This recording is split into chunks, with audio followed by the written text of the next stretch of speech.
नमस्कार भाई दोस्तों। आज चंद्रशेखर आज़ाद जी की जयंती है। चंद्रशेखर आज़ाद महान क्रांतिकारी को शत शत नमन। आज का वीडियो ध्यान से सुनना और शेयर करने की जिम्मेवारी आपकी है। दोबारा इस पर वीडियो बनाए ना बनाए ये भी हो सकता है। जिस टाइम पर 2014 से शुरू करके, ज़्यादा बड़ा भी नहीं, आपको बता दें क्लियर, 2014 में जब सरकार बनी थी बीजेपी की, मानते हैं महंगाई थी, इससे कोई इनकार नहीं कर रहा, महंगाई के उस पर ही सरकार बनी थी। महंगाई को कंट्रोल करने का किसके पास चार्ज होता है, किसी को पता है? ज्ञानियों, अर्थशास्त्रियों। आरबीआई करता है उस चीज़ को हैंडल, महंगाई के उसमें कैसे वो किया जाता है। सरकार बनते ही सरकार उस टाइम पर कौन थे? आरबीआई गवर्नर रघुराम राजन थे। ध्यान से सुनते चले जाना।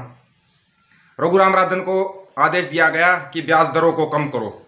जब देश में महंगाई बढ़ती है ना, मोटा लोन कौन लेता है? बड़े बड़े उद्योगपति लोन लेते हैं, मोटा बड़ा लोन लेते हैं। उन्होंने कहा कि ब्याज दरें कम नहीं हो सकती, देश में पहले ही महंगाई है, अगर ब्याज दर कम कर दी तो गलत होगा। नहीं माने, नतीजा क्या निकला? रघुराम राजन के ऊपर आरोप लगा कि दूसरे देशों को फायदा पहुंचा रहे हैं आरबीआई गवर्नर होते हुए। रघुराम राजन को अपना इस्तीफा देना पड़ा। दे दिया इस्तीफा। उन्होंने ब्याज दर कम नहीं की, पता था, क्योंकि ऐसे दौर में बड़े बड़े उद्योगपति लोन लेंगे और चुकाएंगे नहीं, चुकाते वो है नहीं। नतीजा आपके सामने है। उसके बाद आरबीआई गवर्नर बनाया गया उर्जित पटेल। उर्जित पटेल के राज में ही आई थी वो नोटबंदी। उनको फिर बोला गया तो उन्होंने 0.029% कम कर दी ब्याज दर, लेकिन फिर भी काबू में नहीं आई बात। काबू में कहाँ से आए? जो मोटा लोन ले रहे थे वो लोन लेते चले गए और उनका लोन माफ होता चला गया। फंसे कौन? फंसे वो छोटे किसान जो 10,000 5,000 लोन ले रहे थे, उनको आत्महत्या करनी पड़ी। आपकी कहानी कहाँ से लिखी गई है, एक बार पहले उसका पता किया करो। कहानी है ना आरबीआई वर्सेस सरकार के, उससे लिखी जा रही है। उर्जित पटेल ने चिट्ठी लिखी माननीय प्रधानमंत्री मोदी साहब को कि ये गलत हो रहा है देश के अंदर। नतीजा उर्जित पटेल का इस्तीफा।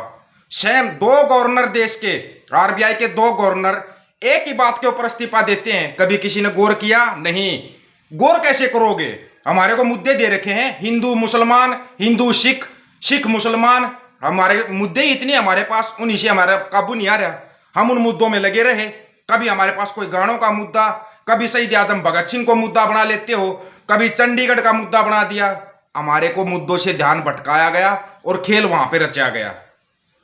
चिंता मत करो, अभी ये खेल बंद नहीं हुआ है। कहीं सोच रहे खेल बंद हो गया है। ये आज देश के हालात हुआ है, अगर सरकार भी बदल देते हो आप, सरकार बदल दी ना, 10 साल तक काबू नहीं कर सकते। हम 10 साल पीछे जा चुके हैं। अब वापिस उस 10 साल को उठाना हंसी खेल नहीं होगा किसी भी सरकार के लिए, किसी भी सरकार के लिए।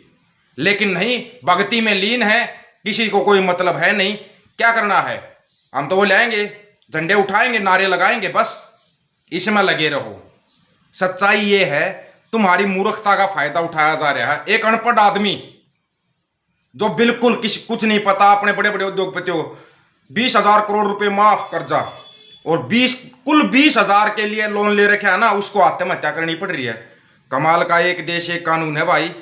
कभी किसी ने ध्यान दिया? नहीं ध्यान दिया, और देना भी मत। अगर जब महंगाई बढ़ती है ना, और रेट ऑफ इंटरेस्ट जिसको ब्याज दर बोलते हैं आरबीआई, अब यहां पर अगला खेल शुरू होगा। ये पूरा का पूरा जो ठेकरा है ना, ये फूटेगा आरबीआई के सिर पे। आपको पता होना चाहिए गवर्नर कौन बनता है। अर्थशास्त्री को गवर्नर बनाया जाता है। आरबीआई गवर्नर जो होता है ना, अर्थशास्त्री होता है।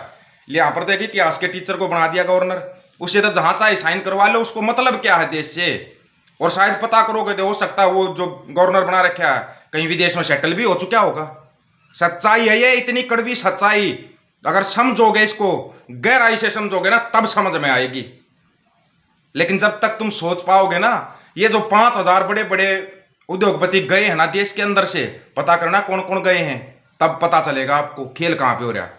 अब भांडा फूटेगा। महंगाई इतनी बढ़ गई, काबू में आ नहीं रही है, आरबीआई के सिर पर भांडा फूट जाएगा। जिस आरबीआई को हम सोच के बैठे रिजर्व बैंक ऑफ इंडिया सरकारी है, उसका हो जाएगा निजीकरण। और मना नहीं कर पाओगे। कहां से मना करोगे? भक्ति में लीन हो, मना कहां से करोगे?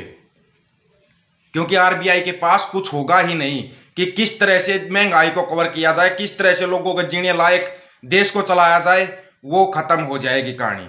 आरबीआई की कहानी खत्म। निजी आत्म जिन्होंने आज तक जिस आरबीआई से लोन लिया, वो आरबीआई के ठेकेदार बन जाएंगे। जिसकी समझ में आया हो ना, कमेंट भी वही करना और शेयर भी वही करना। ज़्यादा भीड़ की जरूरत नहीं है, क्योंकि जिनको पता ही नहीं हो क्या रहा है, वो कमेंट क्या करेंगे। पता करो, दोनों गवर्नरों ने जब इस्तीफा दिया था एक ही बात बोली थी कि सरकार दखलंदाजी करे आरबीआई के काम में। आरबीआई के काम में कभी भी किसी सरकार की दखलंदाजी नहीं होती। हाँ, सरकार नियुक्त करती है गवर्नर, लेकिन वो अपने हिसाब से काम करते हैं। सरकार किसी भी अधिकारी को नियुक्त कर सकती है, लेकिन उस अधिकारी को अपने तरीके से चलाना मतलब देश को बर्बाद करना है। इसलिए बोला था, सत्ता नहीं व्यवस्था परिवर्तन की लड़ाई लड़ो, जो कि आप लड़ ही नहीं पाए। लड़ नहीं पाए आप, और ना ही लड़ना चाहते। क्यों? क्योंकि आपको सिर्फ सत्ता और कुर्सी दिखाई दे रही है। जितने भी बड़े बड़े अधिकारी हैं उनसे भी एक रिक्वेस्ट है, कम से कम आप ही अपने जमीर को जगा लीजिए। नेताओं से तो उम्मीद बेमानी है, नेताओं से उम्मीद करना बिल्कुल बेमानी है। अगर ये अधिकारी भी अपना जमीर जगा लेना, मानता हूं मुश्किलें आएंगी, जमीर जब जग जाएगा ना तो मुश्किलें बहुत आएंगी, लेकिन एक बार अपने जमीर को जगा के देखिए, आपकी आत्मा को बड़ी संतुष्टि मिलेगी, आपके बच्चे बड़े खुश रहेंगे। मरे हुए जमीर के कारण तुम्हारे बच्चे भी खुश नहीं रह सकते, वो बच्चे भी गालियां खाएंगे। ये एक रिक्वेस्ट है, कम से कम आप अपना जमीर जगा लीजिए, क्योंकि कुर्सी पे ऐसे कीड़े बैठे जो पूरे देश को खा रहे हैं। ऐसे कीड़ों को कुर्सी पे बिठा रखा है हमने, वो डिम्मक जो पूरे देश को खोखला कर चुके हैं। आरबीआई खोखला मतलब देश खोखला, और ये हो चुका है। वीडियो को शेयर कर देना भाई, और चैनल को सब्सक्राइब कर लेना। हो सकता है इस टाइप का गहराई का वीडियो दोबारा ना बनाए, नहीं तो आपके सामने है सब कुछ आपके सामने होते हुए भी। नोटबंदी से किसकी कमर तोड़ी थी और टूट गई किसकी? टूटी गरीब की, मध्य वर्ग की कमर टूटी। अब फिर 2-3 नए कानून आ रहे हैं।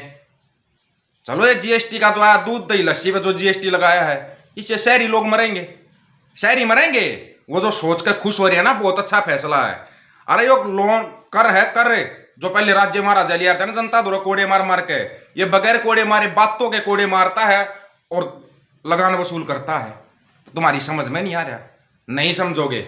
जब तक भक्ति में लीन रहोगे ना, चाहे किसी भी पार्टी की भक्ति, किसी नेता की भक्ति में लीन रहोगे, आप हकीकत को कभी समझ ही नहीं पाओगे। इससे ज्यादा गहराई का वीडियो दोबारा नहीं बता सकते। क्यों? क्योंकि पहले ही 754 वेबसाइट और 52 यूट्यूब चैनल बंद हो चुके हैं। आपको शायद नहीं पता होगा, एक बार पता करना। जो भी सच्चाई बोलेगा उसका चैनल खत्म। चैनल पर वैसे स्ट्राइक लगा देते हैं, वैसे ही रोक लगी हुई है। वीडियो को आगे नहीं जाने दे रहे, कितना ही शेयर हो जाए, कुछ भी हो जाए, वीडियो जाने ही नहीं दे रहे। ये रोक लगा रखी है। फेसबुक इनके हाथ में है, करोगे क्या? टकराओगे कहाँ पे? आज अगर वह क्रांतिकारी भी जिंदा होते ना, वो भी सोचते किन के लिए हमने जान दे दी अपनी, इन मरे हुए जमीर के लोगों के लिए जो बोल ही नहीं सकते। कमाल ये हो रखा है। सभी साथियों को राम राम, नमस्कार, आदाब, सत श्री अकाल। वीडियो को ज़्यादा से ज़्यादा शेयर और चैनल को सब्सक्राइब कर लेना भाई।